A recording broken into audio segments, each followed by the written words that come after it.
If you see Mick Tucker when he comes back, he looks exactly the same. No different. He's like that. It's just a pole, you know. But Stevie was big and he's gone small. Andy has always been big built, you know, so it's just his way. He is big built, you know, he's that way. But I used to be like that, so I got to get back to that. And we're having, at the moment, we're having a lot of the old clothes remade. Sorry.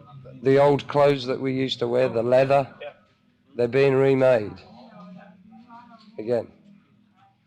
So we've got to go, all of us. So it will be sweet with the old image, not a new image. Not the shoes and the big thing. And I don't know about Steve. I can't say anything about Steve, but not so much of the, no, not so much this time. But Steve probably, yeah. You know, he loves it, and he, you know. Is your name Connolly or Connelly? Yeah. Yeah, both. No, Connolly? Connolly. Connolly. Connolly. Two O's. Two N's, two L's. Two O's and two N's. Connell. How come in the old days it used to be Connelly, didn't it? No, the public, the press called me Connelly. My passport says Connolly. And my driving license. I can drive too, you know. I'm old enough to drive and smoke. I don't drink, but I smoke. Can the new suite stand the competition with the younger bands today in 1988? Walk all over them. Andy is still as good as ever. Steve, still as good as ever. Mick's playing, still as good as ever.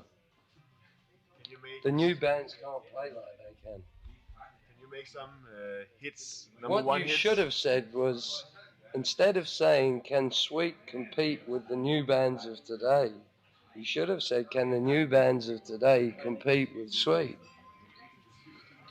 Sweet are the way ahead.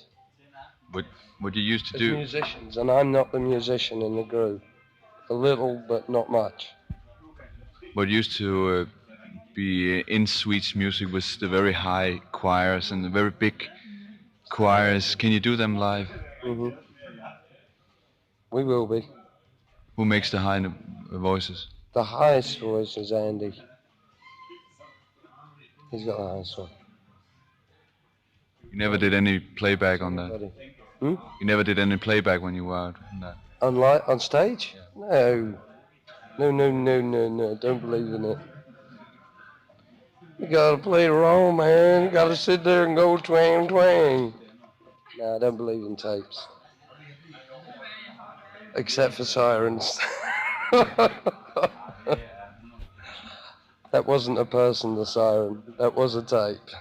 I have to admit to that. One up to you. How was the competition back in the 70s with Slade? Very hard. It wasn't just Slade, it was everybody. Quattro, Muds, Glitter, T-Rex, Bowie. We had them all against us. Was it the music of Sweet that made them number one? Yeah, to a point. I think it was the music and...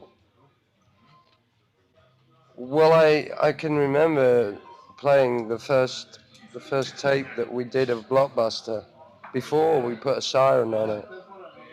It started off with just bam, bam, bam, da da da dum, dum, dum, da da da dum. There was no siren. And we were playing it to the record company. We were on the same label, RCA, as David Bowie. And Dave came in to the room when we were playing the single. And he said, that's great. And he went away. And we had a delay in the release date because the pressings weren't ready. So we were put back 2-3 weeks. We were in the car coming back one night from a gig and we heard this on the radio. And thought, strange.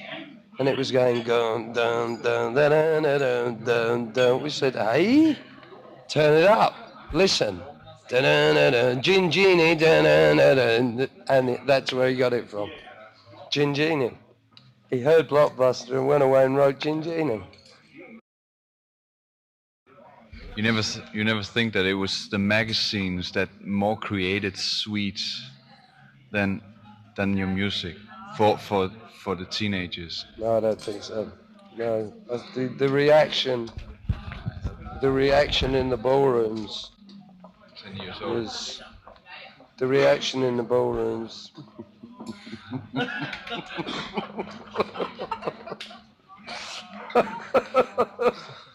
What did we do wrong now? Who was it this time? That's just after level-headed. Was it? Yeah. What did we do wrong? Does it say anything? It just says that you try to get a comeback after level-headed. No, I was leaving after level-headed. I knew when I was doing level-headed that I was leaving. So we weren't trying to make a comeback. Maybe Andy, Mick and Steve were. I don't know. But I was going. I had to give them a year's notice to leave the band because of commitments I had, you know, TVs and radios and gigs and everything else. I had to give them a whole year's notice before I could leave. So by this time I knew I was going, so I wasn't making a comeback, was I? I was about to get out and have done with it. Then I produced for a couple of years after that. I didn't even sing. Not at first. I just produced. I went with Ringo and produced for him for 2 years. Yeah, see? You made a comeback. What are you looking so puzzled for? What? You're looking puzzled. I'm looking. Puzzled. Oh no. Brrr. Oh no. Just. Have you got any questions?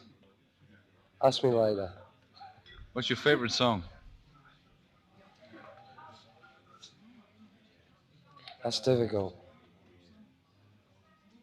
There are other ways of putting it. I mean, the favourite hit or the favourite melody or the favourite beat. I mean, I don't know. It's difficult. I don't know. I really don't know. Favourite song of Sweets? I suppose Fox on the Run. Then the 16s. Fox on the Run was the real big hit that you wrote yourself. Yeah, I think so, yeah. Then the 16s.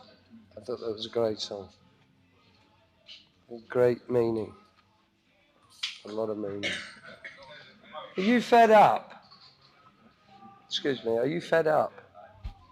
No, we're just going home because we have to write the newspaper tomorrow. Oh, Get up early. I thought you were getting fed up because you couldn't get a word in or something. No.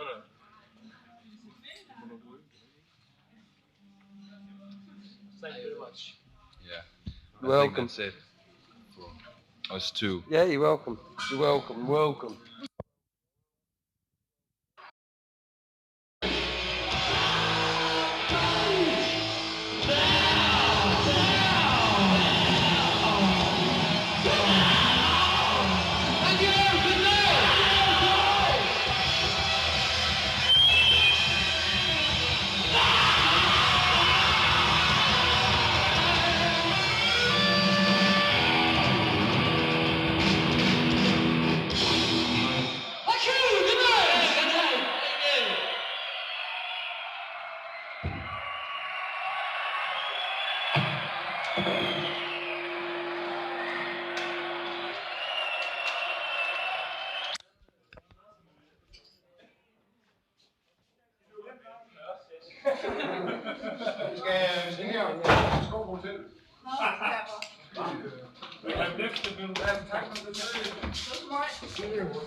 Vores single-interview, det er skrevet bedst.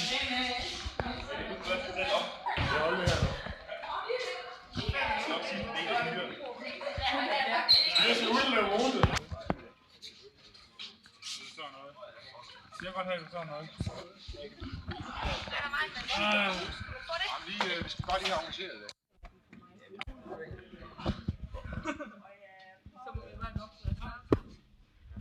Who's first? Who's first?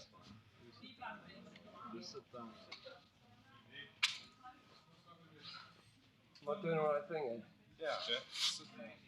There they are. Go and talk to them, talk to them. What would you like to know? How was the concert? Lords, when didn't you see it? Well, yes, but how did you feel it? How was it?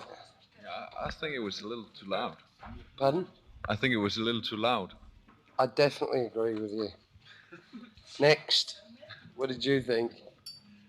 Okay. Yeah, I agree with you too. How about you? You're just here for the beer. No, we enjoyed the concert. You enjoyed it? Yeah, I did too. I had a good time out there. So next, got a nice one. It's too easy for you. This. It's dead easy. I just agree with you all. Till one of you says you didn't like it. Did you like it? Oh, so did I.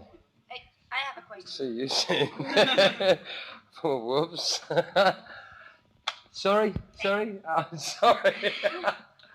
Done. Bryan, do you miss the old band? I'm back with the old band next week.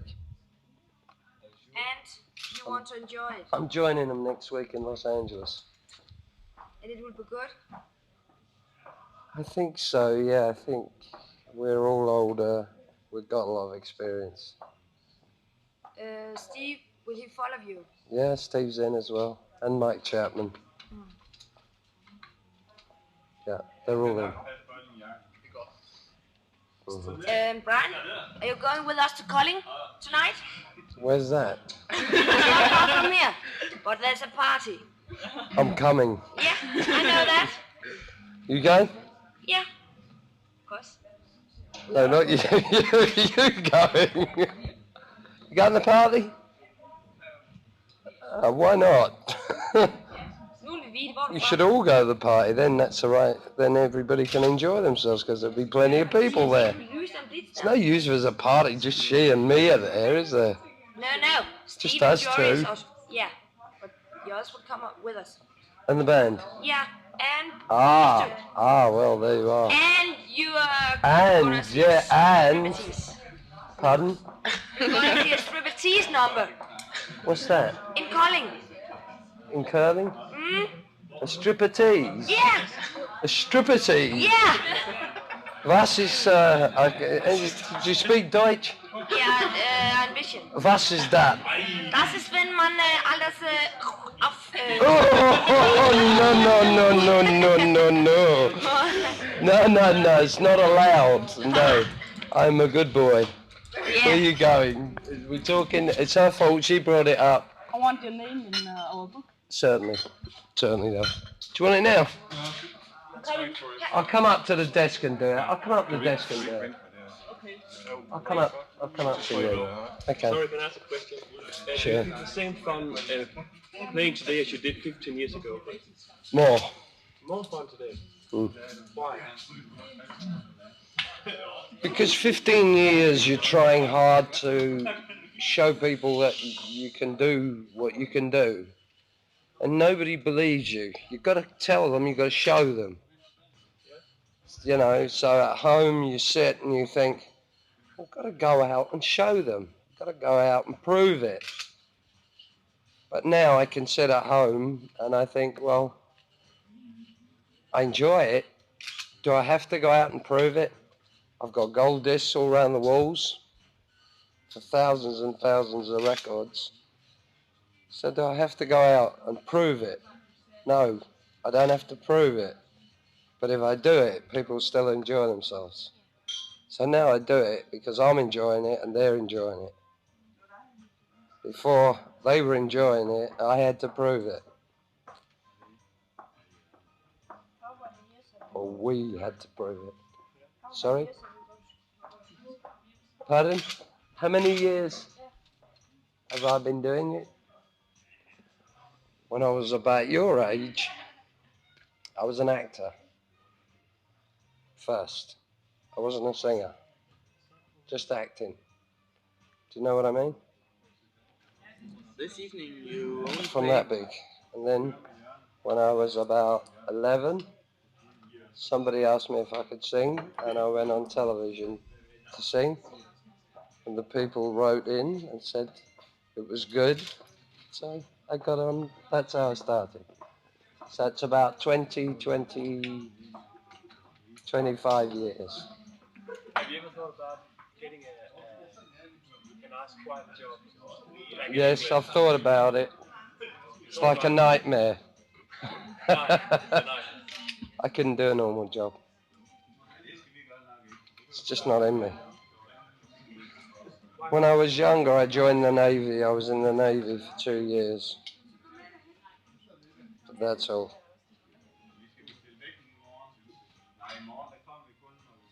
Why did you, when you go on, get on, started with Sweet for the second town, you divided up to two bands, one with Steve, with Andy Scott and with Tucker, and then you and Steve Priest.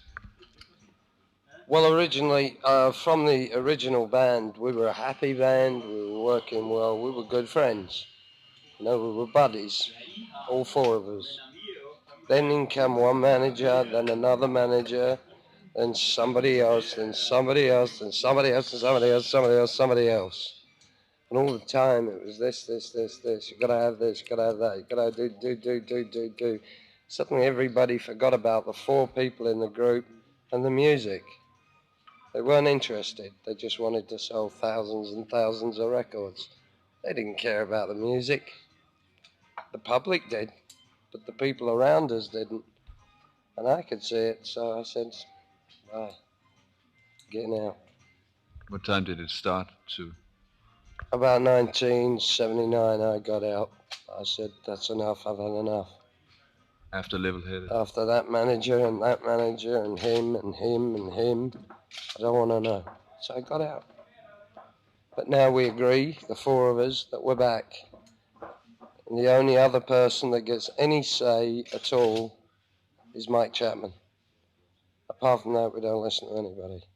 What about... to write the songs, Mike Chapman? He's going to write with us and for us. He's going to produce the album. What about Nicky Chin? No, Nicky's, they parted company now. Nicky's managing bands mostly in England. But we have a potential manager in the States already. Nicky might be involved again, who knows? It's young. We're just starting, you know. We won't get back into normal. We have to rehearse for maybe a month, 2 months to put the big show on again. It takes a lot of work and a lot of money to use projection and back projection and towers and it's a lot to routine and a lot of rehearsing, as well as doing an album and a single and another single if that one's a hit. And in the meantime, I have a solo single coming out in Denmark and in Germany as well, solo. How much did you sell of your last solo in 1979? You did 2 singles, I guess, and an album.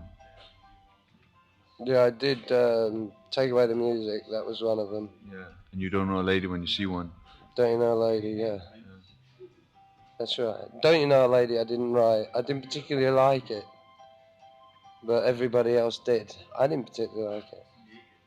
I wasn't into it at all. Because my style of writing was writing the early B-sides for Sweet. That's my style. If you turn the records over, listen to the other side, it's my style of writing. But I hit lucky with Fox on the Run, because, I just thought of an idea and I was just sitting there playing around with it and it came out, bang. It was done in a day. I phoned the group, came round, went in the studio and did it in a day. So that was a winner. And on. Nicky Chin and Chapman, they did a lot for you. How much did they influence on the group's work? They didn't. The group influenced on them. Influenced them, you mean? The group influenced Chin and Chapman. The the latest singles that Chin and Chapman wrote, like Boring Blitz and Hellraiser and Teenage Rampage, were written about the ballrooms because of the atmosphere that we created. So Mike used to look at us and look at the kids and look at the place and listen to it, you know.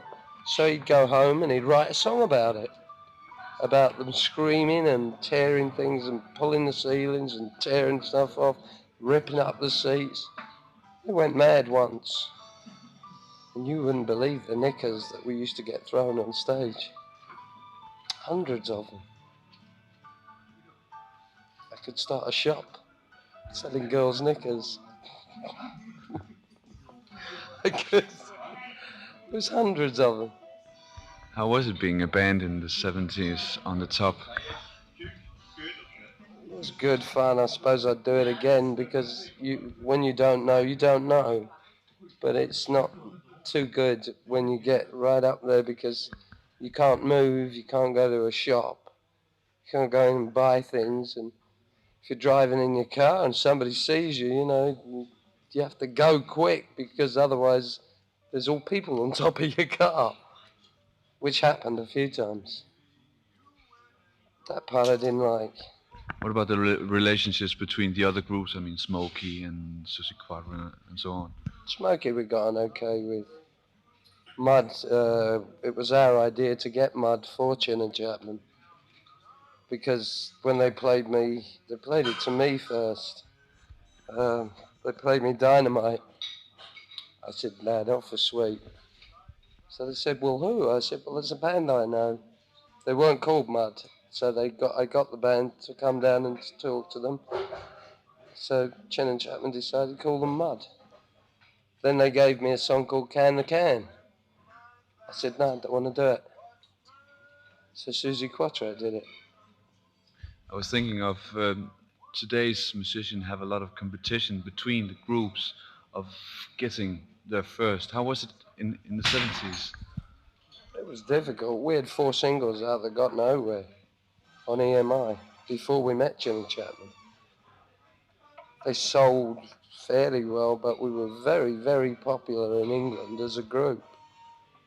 But we still couldn't get a hit till Chin and Chapman came along. What are you going to do when you're 70 years old?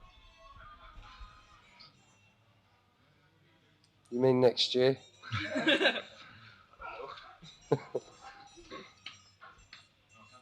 Well, somebody said to me about 20 years ago, when do you want to give it up? When are you going to retire? And I said I would first go back to acting after being a singer, which I'm going to do. I said, and then I'll retire when I'm about 35, 30. Well, that's enough, no more singing. But I'm still singing. You're 39 now. 30, yeah, that's right. You're going to sing the next 20 years too, perhaps. Huh? And you're going to sing the Probably. next 20 years too. But I'd like to go back to acting. Yeah.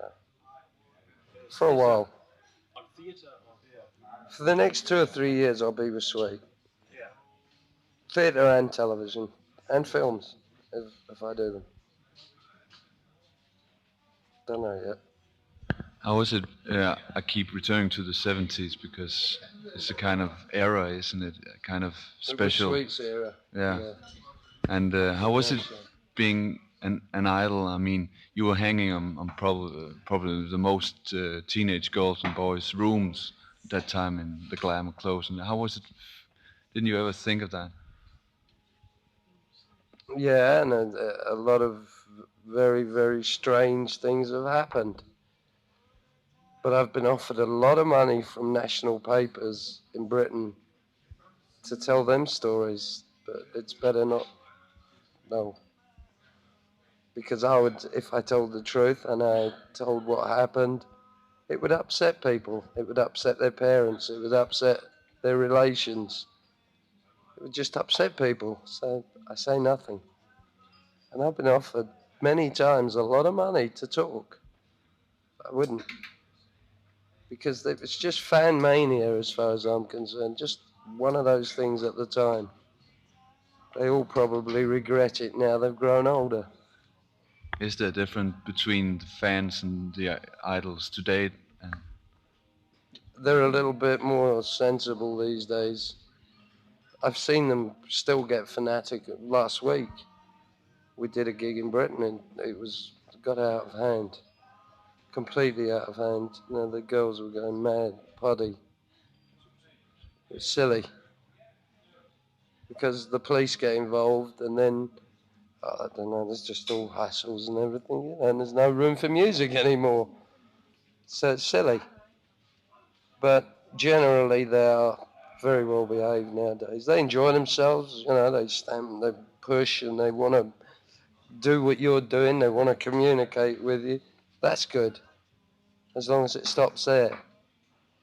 End of show, end of show. But they nowadays take it in their stride. No trouble tonight. Nobody was hurt trying to get on the stage or anything else. That's what it should be like. How is it playing these old songs again and again? You must have played, for instance, Little Willie thousands of times. How is it playing it again tonight? Don't you get bored of playing the same tracks all the time? If I had to just keep singing the same song all the time, I would be bored. But you don't get bored because it's not that you go on stage and you think, I don't think to myself, I'm going to sing Little Willie or I'm going to sing Bora and Blitz. I sing what they want. And I can see the look on their faces and I can see what they're doing. They're enjoying it. And if they're getting a kick out of it, so am I. Because they can look at me singing it, but I look at them going like that, and I get the pleasure out of that and that.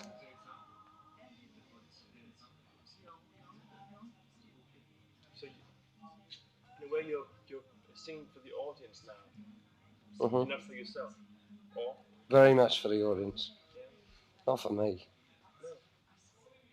I've got a couple of songs that they're not for me, but they're about a particular type of person. They're both ballads, which I'm going to do on the next album. You're not afraid of disappointing your 15 years old fans by only coming you and you have made the big name Sweet and then it's only Bryan Connelly who's coming. That's this time. Next time it'll be Andy, Nick, Steve, and Brian. You're not afraid of they break the illusions about the Sweet they knew 15 years ago. I was about 6 years ago. I was a bit when I first came to Germany and I first came back to Denmark. I first went to Sweden.